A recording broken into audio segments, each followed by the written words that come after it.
There are 3 days out of every year that will wake a child up like no other. Their birthday, Christmas, and the first day of summer. Because for each, the possibilities are endless. Today was Todd's first day of summer. The sun was up and the clouds had receded to indulge a baby blue sky. He couldn't have asked for a better day. Todd hopped out of bed and dressed with the speed that only a 14-year-old boy could achieve. And just like that, he was halfway down the stairway, skipping steps loudly as he made his way to the kitchen. Skidding to a stop right beside the doorway, he poked his head around to catch a look at his parents. And there, just like every other day, were Mom and Dad. As I'm sure you're aware, adults possess a strange habit called repetition. Every morning at exactly 4:45, his parents would wake up. Following their duties, they make their way to the kitchen and begin the next leg of their Monday morning. His mother sets the table, makes breakfast, and pours her husband coffee. His father reads the newspaper, drinks his coffee, and then stares blankly at his food for roughly 2 minutes before exclaiming he isn't hungry. Every single day. Todd usually follows a routine of sorts, but that had ended yesterday. The rest was up to him now.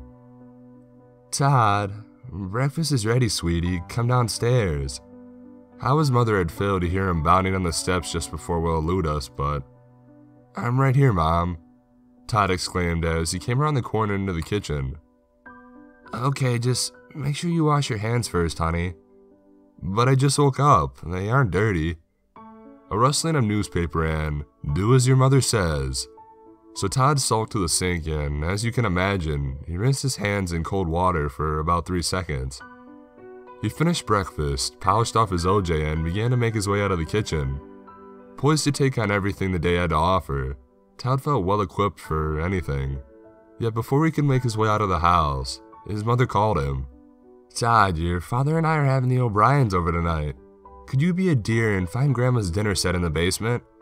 It should be labeled as Grandma's dinner set." Reluctant to do so, Todd sauntered toward the basement door.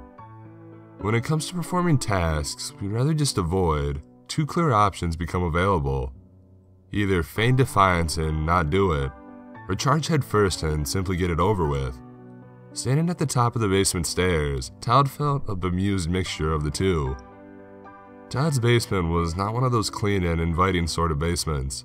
The kind that many renovate and turn into a guest room or a play area for their kids. No, Todd's basement was dank, dark, and altogether unwelcoming.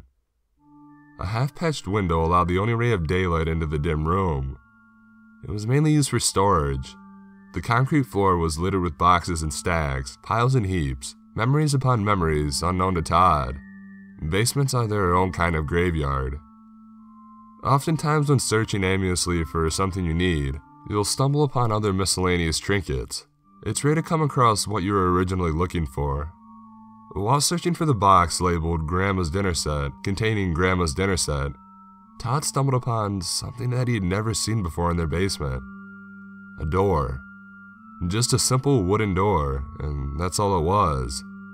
To Todd, it seemed off somehow, but he couldn't place just what it was. He was usually very perceptive, and this was just throwing him a curveball. There are doors everywhere, and just because he didn't notice this door before, it didn't set it apart from any other one. Yet the longer he stared at it, the more perplexing it became. Not the door itself, but where it was. Tucked into the back corner, next to the crook in the wall, just a few feet to the right and below the patched window. That's what didn't make any sense. Because of the window. Because of the wall it was built into. And because it probably led outside, or straight into dirt and earth. Just as Todd had never seen this door, he knew they didn't have a basement door from their backyard.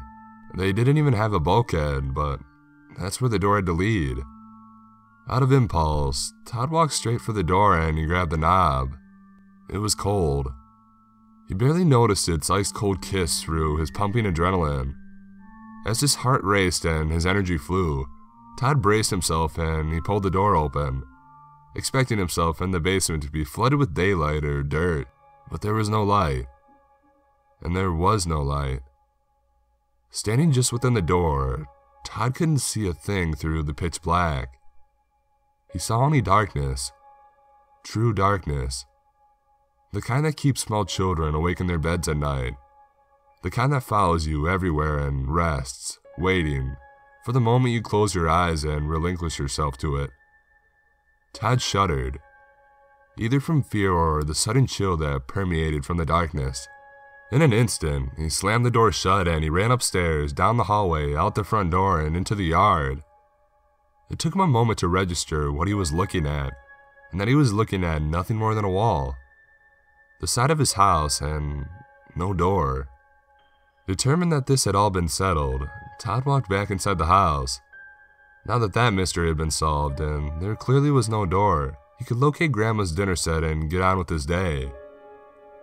Taking the steps one at a time, pondering exactly what he would do once this was over, Todd had just reached the basement landing when he froze. The door was still there, and it stood wide open, in a sinisterly inviting sort of way. He was certain he had slammed the door shut. As humans, we have the capacity to make mistakes. It's what we do. We are, innately, creatures of curiosity. A perfect example lies in last week's takeout. Your roommate wants to know if it's still any good, so he takes a chance and he smells it, and is immediately assaulted with the pungent scent of turned food. Now, the initial odor is enough to warn any sensible person that their food had gone bad. But does that stop him from slowly putting his face back into the lo mein for a second whiff? No, of course not. And so just like that, Todd decided to take a second sniff of the lo mein before him, already knowing that it had turned. He stuck his head inside the doorway. Todd immediately noticed from what he could make out that the stairs had led quite a ways down. Closed in on either side by stone and earth, the steps went down and down and down. Having taken an unnecessary second whiff of the lo mein, Todd still isn't positive the food had turned yet. Deciding this time it would be best to take a bite of the situation, Todd began his descent down the stairway. A step at a time, Todd moved downwards. A quick pause to turn around and he could see the door above him, not 10 feet away. It was growing darker the further he moved. He wasn't sure why he kept walking. In fact, he wasn't sure of this at all. Todd knew most things are the way they are. From an early age, he was exceptionally perceptive, and he could figure out most things out through observation, a trait that helped him immensely in school and in life. But for this made the least bit of sense. None of this could be here. He couldn't really be walking downstairs that weren't here. But he was nonetheless. So he kept walking, hoping that each new step might bring forth a sort of explanation. Only silence and his light footfalls gave answers to his questions. He turned around once more and now the door floated roughly 40 feet above him. It was growing so much darker. In front of him, the black continued. It began to envelop him, the faint light from the doorway fading as he progressed. Unsure if now would be the best time to turn around and forget this had ever happened, Todd heard something ahead of him. It was the sound of a falling pebble. Dipping once again into curiosity's fickle hand, Todd continued toward the noise. After a time, his eyes began to adjust to the darkness around him. What once seemed a stone wall surrounding both sides of the stairs was now a cave-like tunnel. The further on he went, the walls fell back to create around the stairs a cavern so wide that he lost sight of the walls. From the ceiling hung stalactites of all sizes, jutting out here and there, even along the walls. The cave held a sort of dismal beauty that paired well with the silence and the stillness of its immensity. Todd sat bewildered and ingested his surroundings. Todd spent a great deal of time sitting on the steps. How much exactly, he wasn't sure. Time stands still in dark places, where light and life exist only ever so slightly. He was feeling hazy, almost tired, when once more, Todd heard the faint sound of a falling pebble, somewhere close and up ahead. He looked up, and, in a state of wonder, he fixed his gaze upon something equally terrible and wonderful. The stalactites Todd had seen earlier, that covered the ceiling and the walls, were not. Like something out of a nightmare, hundreds of empty eyes had bore down upon Todd. What he had mistaken for stalactites were rock formations of a sort that, in shape, only resembled stalactites. Instead of pointed ends, they tapered off into asymmetrical spears that looked shockingly like heads. Within them laid pits, dark empty eyes that stared blankly into Todd as he looked on in shock. In an instant, he was flying up the steps toward the door he knew still rested above him. Unaware of the eyes still following him, Todd sprinted and skipped steps in an effort to rid himself of it all. He was running then, staring at the ground, fearful to trip on anything unseen. His heart racing and his mind in shambles, upward further and further. Todd looked ahead to see how close he had come to the door, and for a moment, he saw nothing. No door, just stairs and stairs. And then he tripped. Todd woke up in his bed, screaming, coming to from a horrible sleep. It was morning. He could tell by the sunlight trickling in from his bedroom window. It was just a bad dream. That's why nothing made sense. The things he had seen, only a manifestation of his own thoughts. He got out of bed and noticed he was dressed in the clothes from the dream, unless he had worn them yesterday and fallen asleep without dressing. He must have. Dismissing this thought, Todd walked out of his room and down the stairs, like every day, to meet his parents in the kitchen. There they were, making breakfast and reading the newspaper, his mother busy away at cutting something on the counter. He stood in the doorway, a wave of relief washing over him. Nothing had changed. He took a step into the kitchen, headed towards his seat at the table when he heard a faint sound from behind him. The sound of a falling pebble. Todd turned wearily and saw only his living room. Someone had left the TV on. A documentary on underground caves all across the world. Funny. There were no pebbles or rocks, just a noise coming from the TV. Todd smiled a little, realizing how silly he was being.